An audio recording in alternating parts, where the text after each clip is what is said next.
네, 시작하겠습니다. 그 문제풀이 하기로 했었죠. 그래서 이 그 문제풀이를 20강 하려고 하다가 한 15강만 하라고 학원에서 해갖고 15강 정도 찍을 거고요. 일단은 기출문제를 그 3개년 기출문제를 좀 보도록 하겠습니다. 3개년 기출문제 중에서 다 볼 건 아니고 결국은 이제 어떤 유형이 어떻게 나온다는 걸 알아야 되는 거잖아요. 그래서 유형들을 좀 대표적인 것들을 좀 볼 거고요. 그리고 또 이제 미시 파트랑 거시 파트가 어떻게 나오는지 좀 볼 거고, 이걸 3개년 문제를 다 보진 않을 겁니다. 경영주식 문제. 왜냐하면은 반드시 그런 건 아닙니다. 그런데 이제 한번 나왔던 문제들은 잘 안 나오는, 거의 대부분 잘 안 나오죠. 그죠? 근데 이제 아주 가끔씩, 노동법도 마찬가지고 다른 것도 다 마찬가지인데 아주 가끔씩 또 이제 골탕 먹이려고 내는 경우들이 있긴 하죠. 근데 어쨌든 한번 나왔던 문제들은, 특히 이제 최근에 나왔던 문제들은 조금 가능성이 다른 중요한 것들이 아직 많이 있으니까, 이게 이제 지금 27회까지 26회까지 시험 봤죠. 사실은 지금도 어느 정도 또 좀 중복이 된 것도 있긴 하지만, 그 아직까지도 좀 안 나온 것 중에서 또 중요한 것들이 있어서, 그리고 최근 3개년은 어쨌든 간에 그 시험에 나오지 않았던 것들이 나왔어요. 그 전에는 나왔던 게 바로 연달아서 혹은 그 경련으로 나온 적이 있었는데, 최근 3년 동안은 기출문제는 제끼고 다른 문제가 나왔었습니다. 그래서 아직까지는 그래도 이게 좀 처음에 말씀드린 것처럼 경영주식이 양이 굉장히 방대하죠. 그죠? 아직까지는 같은 문제가 더 나올 가능성이 좀 떨어지지 않나. 물론 나올 수 있습니다. 그런데 이제 그래서 기출문제 3개년 문제를 다 보지는 않고 주요한 것들을 볼 거고요. 그 다음에 이제 그 예상 문제랑 보충 문제를 볼 건데, 그러니까 예상 문제 겸 보충 문제죠. 그러니까 예상 문제라는 말로 통칭할게요. 근데 거기에는 이제 여태까지 교과서 2권에 안 나왔던 것들을 보충하는 그런 의미의 문제와, 그 다음에 정말 A급이다 싶은 그런 문제들을 좀 담을 거예요. 그래서 한 30분짜리로 한 15강 정도 이렇게 좀 하고서 강의를 마치도록 하겠습니다. 그러면은 기출문제부터 보도록 하겠습니다.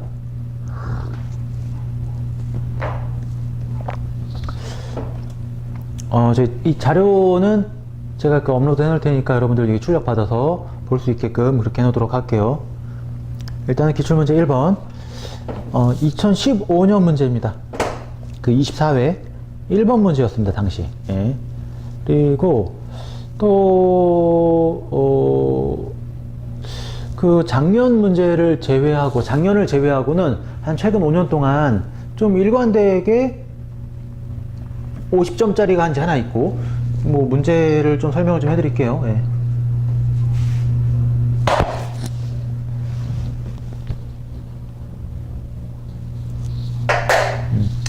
50점짜리 문제가 한 문제가 있고, 이거 이제 큰 문제라고 하죠. 큰 문제. 그 다음에 25점짜리. 이게 1문. 이게 이제 2문. 3문. 이렇게 해서 이제 100점이 되는 거예요. 노동법 같은 경우는 이제 이거 하나랑 이거 하나 이렇게 나오죠. 그죠? 그러니까 사실은 이 방대한 양에서 한 교과서 2권 합치면은 1000페이지가 될 텐데, 거기서 굉장히 그 지엽적인 부분을 다루게 되고, 좀 특이했던 거는 작년 제외하고 26회 제외하고는 한 5년 동안은 여기서 이제 거시가 나오고, 여기서 이제 미시가 나오고, 이런 패턴이었습니다. 그래서 지금 보게 될 그 2015년 24회 1문 같은 경우도 이 거시 파트였었고, 다만 작년에는 또 이제 1문이 작년에 이제 문제에서 특이했던 점은 요게 케이스가 나왔어요. 케이스가 나오고 1-1, 1-2 이런 형태로 나왔어요. 그러니까 이게 25점짜리가 이제 4개 나온 거나 마찬가지였던 거죠. 그랬었고, 작년에는 이제 요게 이제 미시에서 나왔었고, 25점짜리가 거시에서 나왔었고, 그런 패턴을 지금 보이고 있습니다. 그리고 이게 이제 그 최근 5개년 동안은 미시와 거시가 이제 한 50대 50으로 나오고 있는데 사실 그 전에 예전 문제들을 보면은 거시가 좀 소외되었었죠. 거시가 25점짜리 하나가 나오거나 뭐 이 정도였고 75점이 미시였었고 그랬었는데 이제 요즘에는 미시 파트가 좀 쉽기도 하고 그 다음에 또 나올 문제가 많이 나와서 그런 건지 이제는 거시랑 미시가 한 5대 5로 나오고 있는 추세이고 사실 그거는 이제 거시가 어렵거든요 더. 그래서 수험생들한테 어떤 변별력을 주기 위해서 그런 요소가 있는 것 같아요. 네. 문제 보도록 하겠습니다. 그러면 2015년 24회 1문 거시 조직 이론 중 조직군 생태학 이론, 전략적 선택 이론, 제도화 이론의 개념을 각각 설명하고 이들 세 가지 이론의 차이점을 환경과의 대응 관점과 조직 분석 수준에서 각각 논하시오. 여기서 그러면은 문제를 잘 보세요. 거시 조직 이론 중 조직군 생태학 이론, 전략적 선택 이론, 제도화 이론의 개념을 각각 설명하고 여기서 끊어요. 끊고 이게 한 문제인 겁니다. 그 다음에 이 세 가지 이론의 차이점은 환경과의 대응 관점과 조직 분석 수준에서 각각 논하라. 이게 이제 두 번째 물음. 그러니까 물음이 두 가지인 거예요. 각 이론의 개념, 그 다음에 환경과의 대응 관점과 조직 분석 수준에서의 이 이론들의 차이점을 논하라. 이게 두 번째 물음인 겁니다. 그리고 이 첫 번째 각 이론의 개념을 설명하라. 여기도 보면 세 가지 이론이 들어가 있죠. 세 가지 이론이. 사실은 이 문제는 굉장히 큰 문제고 조직군 생태학 이론, 전략적 선택 이론, 제도화 이론 모두 다 각각 한 문제씩으로 따로 출제가 가능한 문제들입니다. 그리고 이전에 자원의존 이론이 아예 별도로 문제로 나온 적이 있고요. 그래서 남은 게 이제 조직군 생태학 이론하고 뭐 제도화 이론하고 이런 것들이었는데 이게 지금 묶여갖고 나온 거죠. 네.